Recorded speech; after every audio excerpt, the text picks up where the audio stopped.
Hey, what's going on? It's your boy Brandon Berg, man. I just really want to discuss something that's that's really happened in Houston, concerned the Houston school district and actually the school board. Now, there was some things that went that actually happened, a lot of chaos and a lot of divisiveness going on.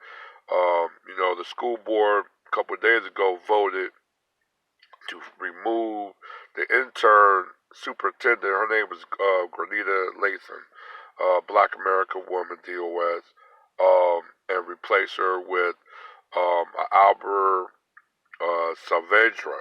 Now, he was a previously superintendent of Houston ISD from 2004 to 2010. I think he took a job in San Antonio. Um, and he was replaced by like maybe two or three, actually two superintendents that was basically ushered and enshrined in a lot of controversial, a lot of scandals going on with the school district, and cheating, um, on a lot of school closing at the time. It was a lot of things going on that was really sweeping through the Houston school district landscape.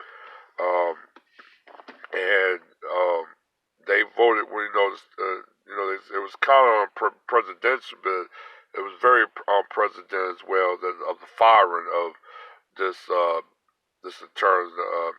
intern superintendent, Mrs. Lathan. And I would think it was like I said that before I get into more discussion. Now, the school board, it's a non-member school board with 8 women on the board, 1 man. Now, racial divide on the racial line of that is like 2 whites, 3 Hispanics, 1 Asian, 3 blacks. Um, they voted on a 5-4. I think a 5-4 or 5-3. If I'm mistaken, I think 5-4 voted to remove her. It was very controversial because there was a lot of accusation of racism that was basically being propelled in this voting, this decision to oust Mrs. Lathan, and it was actually spearheaded by Mrs. Davelia, something like that, a Hispanic woman who thought she was not right for the job, and she wanted not the previous one, but their older uh, superintendent to come back, who's also is Hispanic as well. And listen to myself is I'm not it's not really doing anything with being sexist or anything like that, or man versus man, woman versus, but this is more of a racial code, I think, and this is also um, a pushing, or this is almost like a removal of somewhat of a power, dynamic of power, and it can happen anywhere. It's happened in California, it's happened here in Texas, and for us as Black American, um, definitely have to understand that there's a dynamic going on. There's a shifting that's actually taking place. Um, like I said, like they're pretty much on code. I mean, I think pretty much all the Hispanic voted on that one unison block to remove Lathan and replace her, while you had very good unison of the black members trying to defend her. It was probably maybe one of the whites or one of the Asians that also probably voted with the black member to keep Mrs. Lathan. I'm not really sure on the voting, um, but I can understand it's more of a Hispanic pushing of basically of shifting almost of a power vacuum in the city of Houston. Not just it's being displayed in the school board, but I think it's being displayed through the entire city landscape and also the state of Texas. Um, and you gotta understand what I mean by race code. Everybody plays a race code, and if you, that's what your identity, that's your politics, and that's your agenda.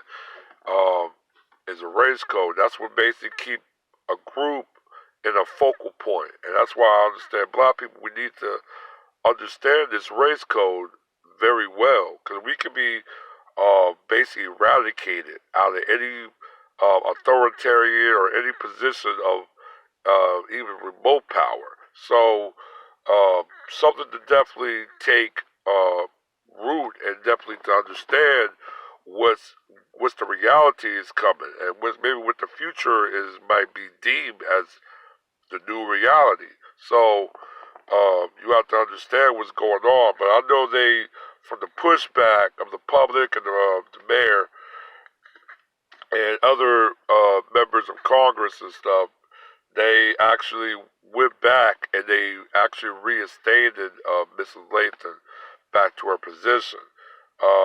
And I feel that was a good demonstration of the people speaking her mind and actually pushing back against that. Because if it went down, it would just been regular business as usual in a way.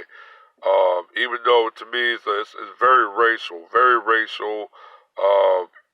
It was to me like it's a pushback, it's a shifting, um, and that's something that is something also they stick to code, and I'm glad that the other three black members were also sticking to code as well, because you gotta understand if you don't have a race code, your foundation as a people basically is non-existent and can be easily wiped out. So understand the race code that unify specific groups to basically force their politics and force their agenda to actually be more of a beneficial to themselves, and that's really what it is. But yeah, it was something very calculated, because I don't think it was just it was random. It was calculated, but from the pushback of the public, they actually changed the voting that was, I think, was deemed a calculation to begin with. But yeah, man, like I said, if it can happen in Houston, it can damn sure happen anywhere. Like I said, it's something that many black people, many black Americans all around the country definitely need to take hold, because it can happen like a blink of the eye. So definitely keep your eyes out and stay on code, alright? One.